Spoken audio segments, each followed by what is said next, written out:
Venons-en maintenant à la communication interpersonnelle et essentiellement à l'interaction qui a lieu entre un vendeur et ses prospects. La communication interpersonnelle est une communication qui s'établit entre deux personnes en relation l'une avec l'autre et en interaction directe ou différée. Pour qu'une communication interpersonnelle existe, il faut que les personnes qui y prennent part soient conscientes réciproquement de leur existence et du lien qui les unit. Autrement dit, le rapport est défini comme une relation de personne à personne mettant en cause au moins deux individus.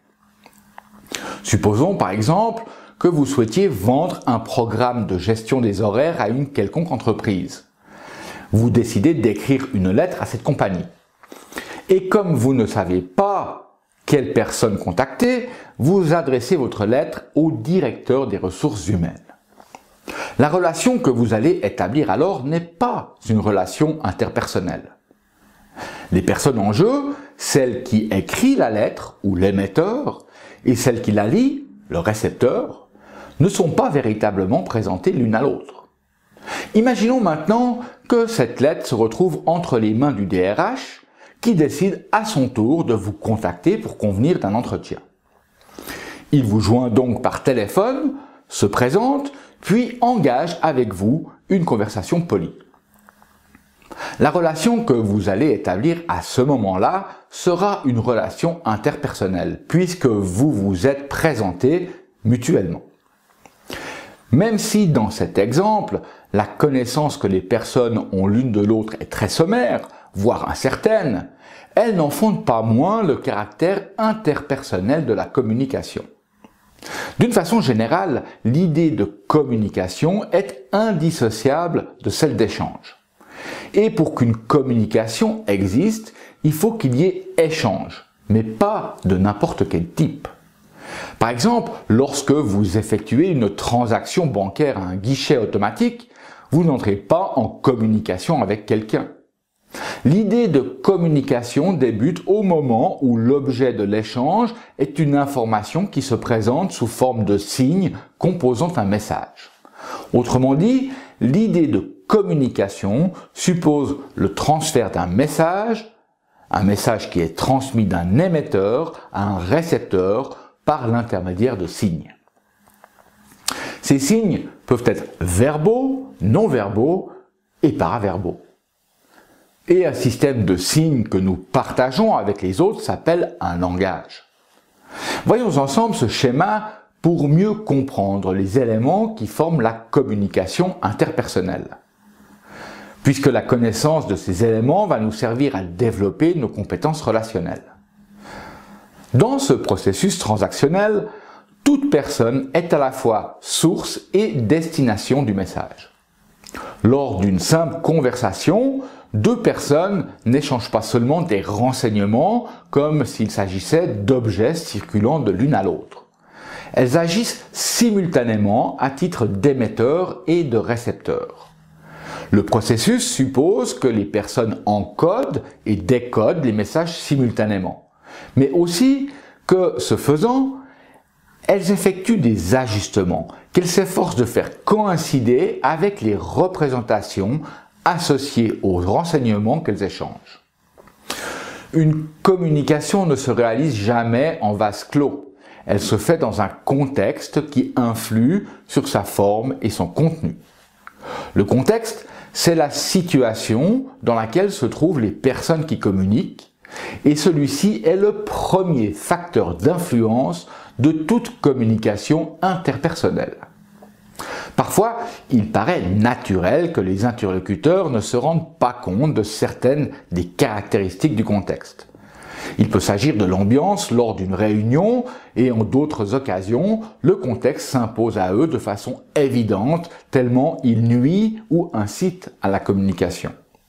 Ainsi, nous communiquons différemment lorsque nous assistons à un enterrement ou à un concert rock, ou encore lorsque nous sommes attablés dans un restaurant paisible.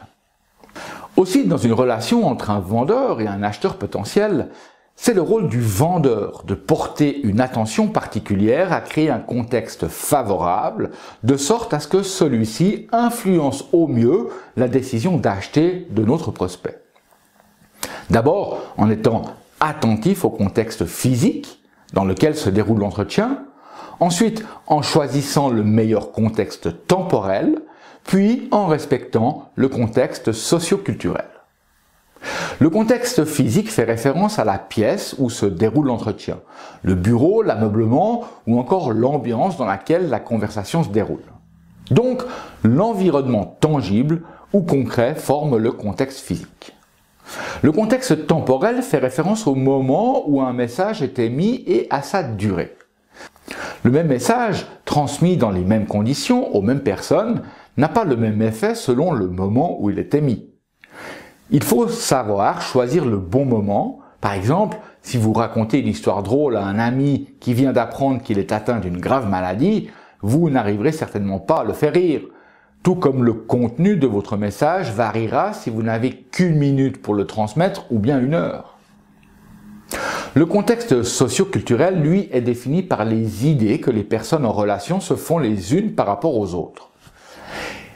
En plus de fournir des renseignements sur la culture des interlocuteurs, le contexte définit également leur statut et leur rôle. Le statut d'une personne, c'est la position qu'elle occupe dans la hiérarchie sociale telle qu'elle est fixée dans un cadre culturel donné. Par exemple, nous reconnaissons un statut social plus élevé à un juge qu'à un avocat, ou à un chef de vente qu'à un commercial. La notion de rôle s'applique au comportement attendu d'une personne qui remplit une fonction particulière dans un groupe ou dans la société. Par exemple, un médecin, une avocate, un infirmier, un professeur exercent des rôles différents. La conscience que les interlocuteurs ont de ces statuts et de ces rôles agit sur la communication. Prenons simplement l'exemple du tutoiement. Nous savons que dans les sociétés de langue française, il existe des normes qui autorisent ou non le tutoiement. Enfin, tout transfert d'un message se fait au travers d'un canal. Et nos 5 sens sont les canaux utilisés pour transmettre et recevoir des messages.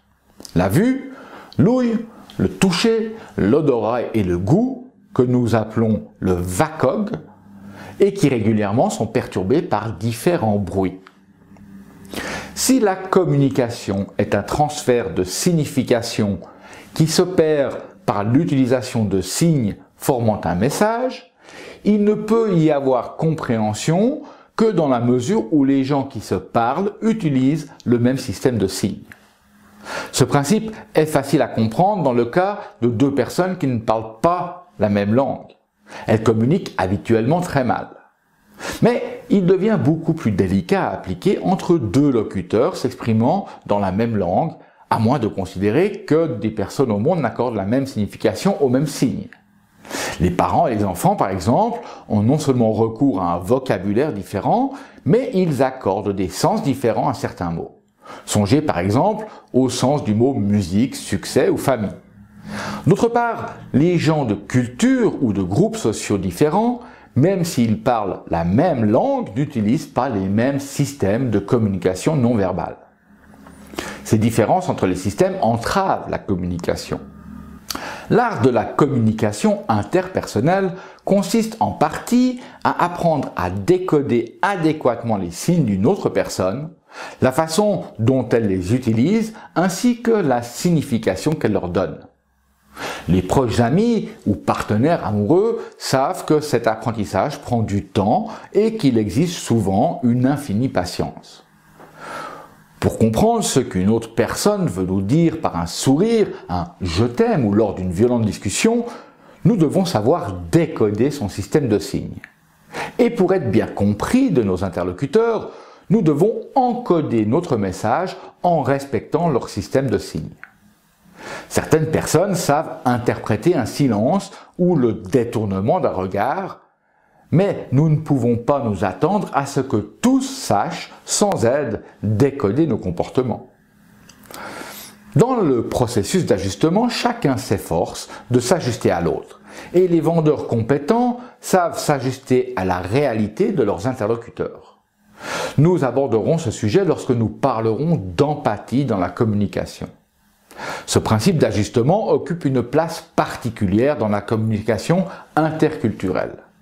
En effet, les gens de cultures différentes utilisent souvent des signes différents, ou pire encore, les mêmes signes pour signifier des choses différentes.